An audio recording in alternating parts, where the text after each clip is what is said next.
नमस्कार, मैं दुर्गा प्रसाद। मैं बिल्कुल ठीक ठाक हूँ और उम्मीद करता हूँ आप भी ठीक ठाक होंगे। इस दुनिया में, इस संसार में और खासकर हमारे समाज में किस किस विचारधारा के लोग और कैसे कैसे लोग रहते हैं, ये जानकर सुनकर बड़ा दुख होता है। हमारे समाज में जो नातेदारी होती है, रिश्तेदारी होती है, यानी नाता रिश्ता, इसको बहुत ही महत्व दिया जाता है। और इन्हीं रिश्तों में से एक रिश्ता होता है जो बहुत ही पवित्र रिश्ता माना गया है, मौसा और भांजी का रिश्ता। यानी बड़ी साली या छोटी साली की बेटी या बेटा, ये दोनों रिश्ता मौसा और भांजा या मौसा और भांजी की, अगर लड़की है तो भांजी और लड़का है तो भांजा, मौसा भांजे का रिश्ता, ये बहुत ही पवित्र रिश्ता माना जाता है। पत्नी की बड़ी बहन या छोटी बहन हो, उसकी पुत्री या पुत्र, वो भी पुत्र के समान ही होता है या पुत्री के समान ही होती है। ऐसा माना जाता है हमारे रिश्ते में, हमारे समाज में, और ऐसा है ही हमारे समाज में, और ऐसा ही है और होना भी चाहिए। लेकिन अगर कोई व्यक्ति इस रिश्ते को ही कलंकित कर दे या इस रिश्ते को ही तार तार करने का प्रयास कर दे, तो ऐसे व्यक्ति को क्या कहा जाना चाहिए, बहुत ही अजीब लगता है। ऐसा ही एक कहानी जो है आज की हमारे पास आई है जानकारी। उत्तर प्रदेश का एक जिला पड़ता है हरदोई जिले से। हरदोई जिले का एक थाना पड़ता है जिसका नाम है बेहटा गोकुल, और इसी थाना के अंतर्गत एक गांव की एक लड़की जिसकी उम्र करीब 22 साल की थी, बेहद खूबसूरत। अब चूंकि गांव का नाम नहीं बता सकते हैं और लड़की का नाम भी नहीं बता सकते हैं, क्योंकि कुछ सामाजिक और कुछ संवैधानिक प्रोटोकॉल होते हैं, उसका निर्वहन करना पड़ता है। तो बेहटा गोकुल थाना क्षेत्र के एक गांव की एक लड़की, उम्र 22 साल की, जो अपने परिवार के साथ में रहती थी। परिवार में माता पिता भाई बहन सब रहते थे और पढ़ाई लिखाई करती थी। घर का काम काज जो होता है ग्रामीण क्षेत्रों में, माँ के साथ में घर का जो हाथ बटाना घर के कार्यों में, ये सारा कार्य करती थी और साथ साथ पढ़ाई लिखाई भी करती थी। तो जैसे होता है कि बच्चे जो होते हैं, लड़की हो या लड़का, अपने नातेदारी रिश्तेदारी में जो है जाते आते रहते हैं समय समय पर, और सभी एक दूसरे की कदर करते हैं। कुछ होते हैं शैतान जो गलत कार्य कर जाते हैं, तो ऐसा ही एक इस रिश्ते में जो है शैतान था, शैतान ही कहा जा सकता है ऐसे लोगों को, और इंसान तो नहीं कहा जा सकता है। इसी 22 साल की लड़की का मौसा, नाम था मणिकांत द्विवेदी, उम्र करीब 45 साल। मणिकांत द्विवेदी 45 साल का था और इसी लड़की का रिश्ते में मौसा था। अब दोनों के जो उम्र है, उम्र के बीच का जो डिस्टेंस है उसे देख लीजिए। 22 साल की लड़की, 45 साल का मौसा, यानी 22 दूनी 44, यानी आधे से भी ज्यादा गैप था उम्र का। तो ये लड़की मौसा के यहाँ पहले से ही जाती आती रहती थी, क्योंकि जो बच्चे होते हैं, लड़का हो या लड़की, जो मौसी होती है, मौसी का जो रिश्ता होता है खास रिश्ता माना जाता है। क्योंकि जैसे बताया कि मौसी भी माँ के समान होती है या मौसा भी पिता के समान होता है, और मौसी मौसा के लिए जो साली या बहन के बच्चे होते हैं वो पुत्र या पुत्री के समान होते हैं। तो इसी प्रकार का रिश्ता था। तो ये लड़की जो है अपने मौसा के यहाँ पहले से ही जाती रहती थी। तो मणिकांत द्विवेदी जो मौसा था, ये हरदोई जिले का जो नगर थाना है, नगर कोतवाली, इसके अंतर्गत एक शुगर मिल कॉलोनी है, यहाँ पे रहता था। और अपने कॉलोनी से कुछ ही दूरी पर एक आरओ प्लांट लगा के रखा था। वो उसके रोजी रोटी कमाने का जरिया था, यानी व्यवसाय था। आरओ प्लांट कॉलोनी से कुछ ही दूरी पर लगा के रखा था। तो अभी जो रक्षाबंधन गया है 19 अगस्त को था रक्षाबंधन। तो रक्षाबंधन के दिन यही लड़की जो 22 साल की थी, ये अपने मौसा के घर गई हुई थी राखी बांधने के लिए, मणिकांत द्विवेदी के घर पर यहाँ पर गई हुई थी पिता के साथ में। लड़की का पिता जो है ले जाके अपने साढ़ू के घर पर लड़की को छोड़ आया था कि रक्षाबंधन का त्योहार है, अपना यहाँ राखी बांधो, कुछ दिन रहो, 1-2 दिन 4 दिन रहो, उसके बाद आएंगे फिर साथ में वापस घर पर लेके चलेंगे। और साढ़ू का रिश्ता सबसे प्रिय रिश्ता माना जाता है, बहन बहन का रिश्ता भी सबसे प्रिय रिश्ता माना जाता है, विश्वसनीय रिश्ता होता है। तो छोड़कर चले आए। अब वहां से जब छोड़कर चले आए तो 19 तारीख की ये बात है, रक्षाबंधन था, तो 19 तारीख को छोड़कर चले आए। तो दूसरे दिन यानी 20 तारीख को जो है ये मणिकांत द्विवेदी मौसा ये अपने आरू प्लांट पर गया और वहीं पर जो है अपने साथ इस लड़की को भी लेके गया, यानी साढ़ू के लड़की को भी लेके गया आरू प्लांट पर। अब वहां पर लेके गया तो कुछ वाद विवाद हुआ होगा दोनों के बीच में, या कुछ हुआ होगा, ये हम बाद में बताएंगे आपको, क्योंकि पुलिस की जांच पड़ताल में जो चीजें सामने आई हैं वो सारी चीजें हम आपको बताएंगे। तो वहां पर लेके गया और लड़की का गला घोंट कर जो है उसे मौत के घाट उतार दिया। और उसके बाद में आरओ प्लांट था तो पानी पहुंचाने के लिए, अलग अलग डिलीवरी करने के लिए उसके पास पानी की गाड़ी थी। उसी गाड़ी पे लड़की के डेड बॉडी रखता है और हरदोई के ही देहात कोतवाली के अंतर्गत एक गांव के समीप, यानी जो ग्रामीण क्षेत्र होता है वहां एक सुनसान स्थान होता है, वहां पर लेके जाता है और एक निर्माणाधीन मकान के अंदर डेड बॉडी को फेंक देता है। वहां से जब वापस आता है तो लड़की के हाथ में एक मोबाइल था।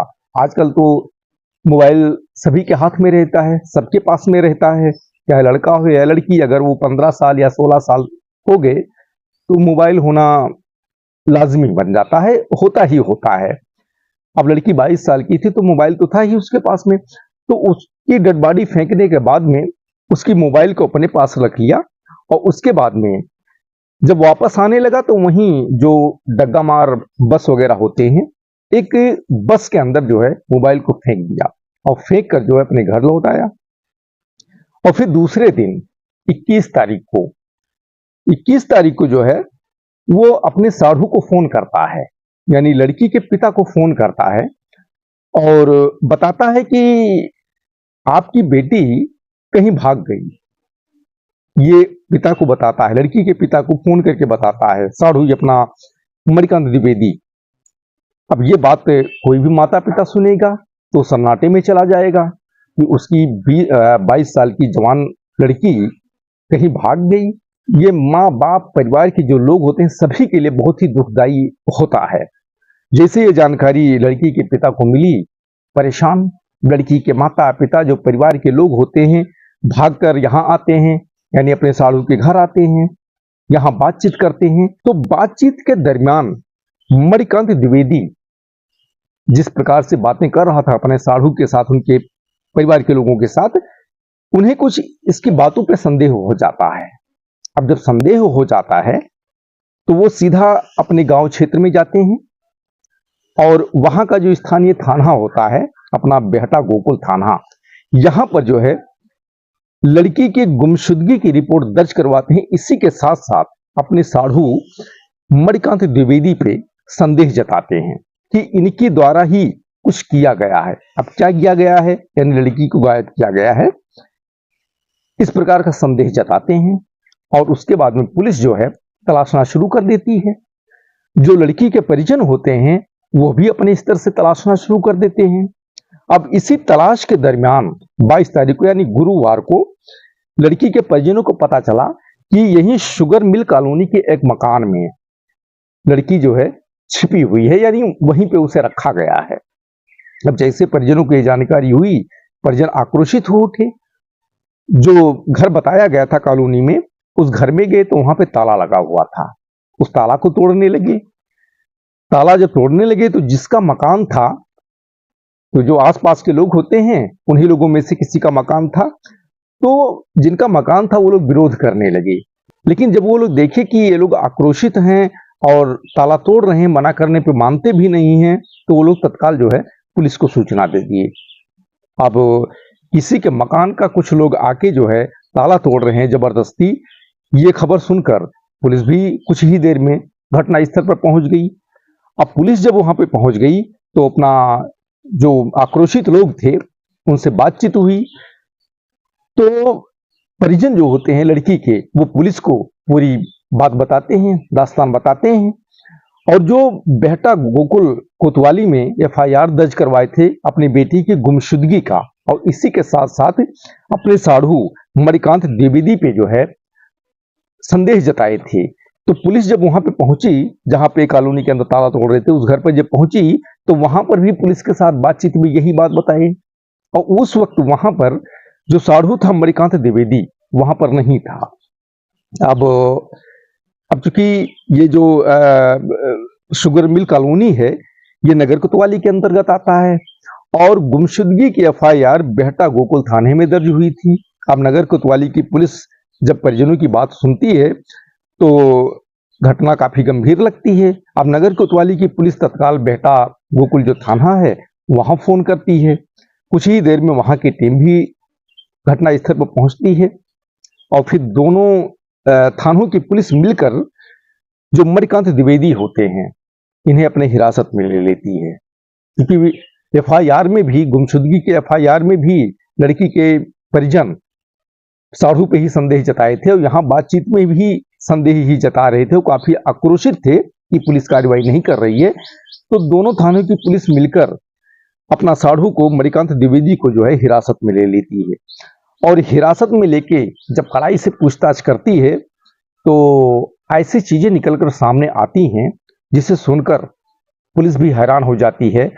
और जब इसका खुलासा हुआ और जो समाज के लोग थे वो जब सुने, लड़की के परिजन सुने, मणिकांत द्विवेदी के जो परिजन थे, परिवार के आसपास के लोग वो सुने, तो सबके सब हैरान परेशान, यानी पूरे इलाके में सनसनी फैल गई और रिश्ते नाते की गरिमा को तार तार करने जैसी स्थिति उत्पन्न हो गई। पुलिस की पूछताछ में मणिकांत द्विवेदी पूरी दास्तान बताता है। वो बताता है कि संबंधित लड़की के साथ उसके पिछले 2 साल से प्रेम संबंध थे, दोनों के बीच में लव अफेयर था, और 2 साल से लगातार ऐसे चल रहा था दोनों के बीच में लव अफेयर। लेकिन इसकी जानकारी किसी को नहीं थी, ना अपना मौसा जो वो मणिकांत द्विवेदी था उनके परिजनों की थी, या लड़की जो थी ना उनके परिजनों को थी, ना कोई नातेदार, रिश्तेदार या आस पड़ोस के लोग, समाज के किसी भी व्यक्ति को इसकी जानकारी नहीं थी इन दोनों के रिश्ते को। अब मौसा और भांजी जो होती है, यानी 2 साढ़ू जो होते हैं, एक साढ़ू की बेटी दूसरे साढ़ू की बेटी के ही समान होती है। लेकिन ये जो मणिकांत द्विवेदी था, मौसा, लड़की का मौसा, पता नहीं अब इसको क्या कहा जाए, पिशाच कहा जाए, शैतान कहा जाए, क्या कहा जाए, इंसान कहा जाए, ये तो आप लोग ही डिसाइड करेंगे, कि उस साढ़ू की बेटी के साथ जो रिश्ते में बेटी ही लगती थी उसके साथ संबंध बना लिया। अब चूंकि 2 साल पहले, वर्तमान में लड़की की उम्र 22 साल की थी, तो 2 साल पहले वो 20 साल की रही होगी, और 20 साल की लड़की हो या लड़का वो भले बालिग हो जाते हैं, लेकिन सामाजिक और जो रिश्ते नाते की गरिमा है और जो मैच्योरिटी होती है, वैचारिक मैच्योरिटी, शारीरिक मैच्योरिटी इतना ज्यादा नहीं होती है, और जवानी की दहलीज होती है, यानी जवानी वहीं से लगभग प्रारंभ होती है, शुरू होती है। तो ये मान लिया जाए कि लड़की अमेच्योर थी, जवानी के दहलीज पे थी, वो अपने आप को कंट्रोल नहीं कर पाई होगी। लेकिन ये तो 45 साल का था, अगर वर्तमान में 45 साल का है तो 2 साल पहले 43 साल का था, यानी काफी मेच्योर था, अधेड़ था एक हिसाब से। तो इसको तो सोचना चाहिए, ये उसके साथ प्रेम संबंध बना लिया, 2 साल से चल रहा था, तो लड़की 22 साल की हो गई थी, इसकी जानकारी किसी को थी नहीं। तो अभी जल्द ही कुछ ही दिन पहले लड़की के पिताजी ने उसकी शादी दूसरी जगह तय कर दिया। अब ये जानकारी जब मणिकांत द्विवेदी को हुई तो ये आग बबूला हो गया, परेशान, हैरान, अब करे तो क्या करे। अब वो इस शादी को किसी भी तरीके से रोकना चाहता था, इस शादी के खिलाफ था, लेकिन अब चूंकि अवैध संबंध थे और इस प्रकार के संबंध थे तो खुल के किसी से बोल नहीं पा रहा था। तो फिर यही रक्षाबंधन को 19 तारीख को जब वो लड़की उनके घर पर आई तो वो अपने आरओ प्लांट पे बुलाया और वहां शादी रोकने के सिलसिले में यानी शादी के ही संबंध में कुछ लड़की के साथ में विवाद हुआ। लड़की भी कुछ बोल दी। जो मणिकांत द्विवेदी कुछ कहना चाहता था या कह रहा था, वो लड़की नहीं मानी उसकी बात। तो वहीं आरओ प्लांट के अंदर ही गला घोंट कर जो है उसे मौत के घाट उतार दिया। उसके बाद जो हुआ वो तो पहले ही आपको बता चुका हूं। तो ये जब खुलासा करता है तो सबके सब हैरान परेशान, जो सामाजिक लोग होते हैं, परिवार के लोग होते हैं, सब परेशान। ये खुलासा करने के बाद पुलिस मणिकांत द्विवेदी के खिलाफ सुसंगत धाराओं में केस दर्ज करके बारीकी से जांच पड़ताल में जुट जाती है। तो दोस्तों आज की यही कहानी है। कहानी यदि अच्छी लगी हो तो लाइक करें, शेयर करें, कमेंट करें और चैनल पर नए हैं तो सब्सक्राइब अवश्य करें। फिर मिलेंगे अगले दिन एक नई कहानी के साथ। तब तक के लिए धन्यवाद। जय हिंद, जय भारत।